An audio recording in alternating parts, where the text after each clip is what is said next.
this is my most recent acquisition as of filming this video, is a Gould Eberhardt or G&E metal shaper. While shapers seem to have fallen out of favor with the modern machinist, they seem to be gaining popularity here on YouTube, at least with the few channels that I watch. So this is an earlier model Gould Eberhardt G&E shaper, early 1900s anyways. See, it was originally set up for a flat belt. It even came with a flat belt.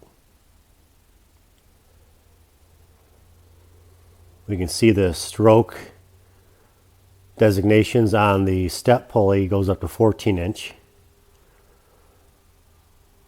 But the scale on the ram goes to 16-inch. So this could be a 14 or a 16-inch. I'm assuming 16-inch right now. Like this is mid-teens to early 20s based on these tags here. The latest patent date on this tag is September 10th, 1912. So it's no older than that. Here is the gauge on the ram along with the G&E tag. There's a machine tool supplier tagged underneath the switch. Appears to have been originally sold by the Prentice Tool and Supply Company out of New York.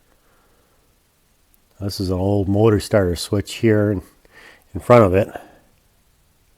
Forward and reverse. I don't know why you would want reverse on the shaper, but sure it was adapted to it along with some other things. This handle in the front is for the clutch, which is added. We'll get to that in a moment. So I have yet to do very much cleaning on this. I have looked around some. The only number I found stamped is up in the top of the column next to the ram here. It's a number 22, which doesn't seem to align with the few serial numbers that I've seen.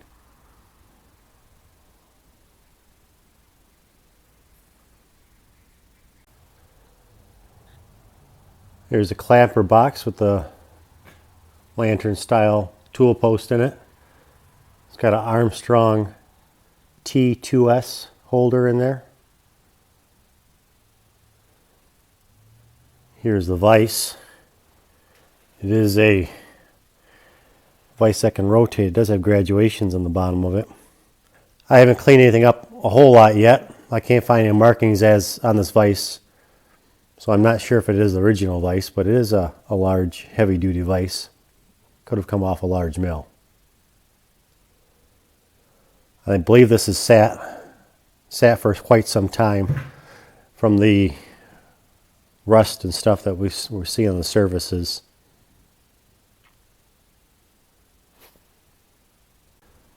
Here's a view with the side cover off.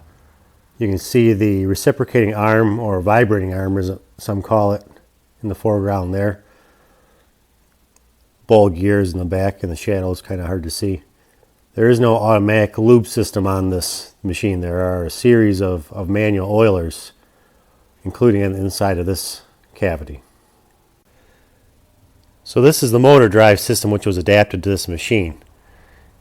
On the right you see it's got a Hoover, a single phase electric motor. Now it's only marked 1 horsepower, but it's also marked that it draws 7.6 amps at 220 volts. Now in the center you see there's some sort of clutch system which has been adapted to this machine. It almost looks like an old automotive clutch where they've replaced the flywheel with some custom welded bracket. That leads up to the handle which we saw previously on the right hand side of the machine. Now on the left is what appears to be an automotive gearbox. I haven't moved it around a whole lot yet, but it appears that it's a 3-speed gearbox that's been adapted to this machine to allow the changing of the gears here without moving the belts.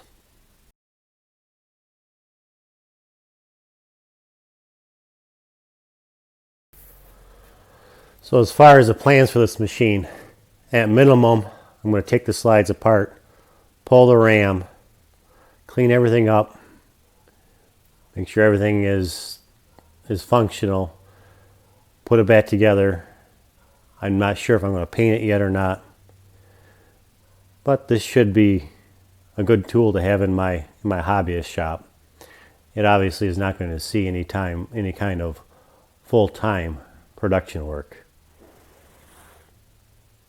Scraping some paint around, I did find underneath this sea foam blue color there is a dark green color. Well, I'm not sure that it's the original color, as the transmission in the back is also painted the color.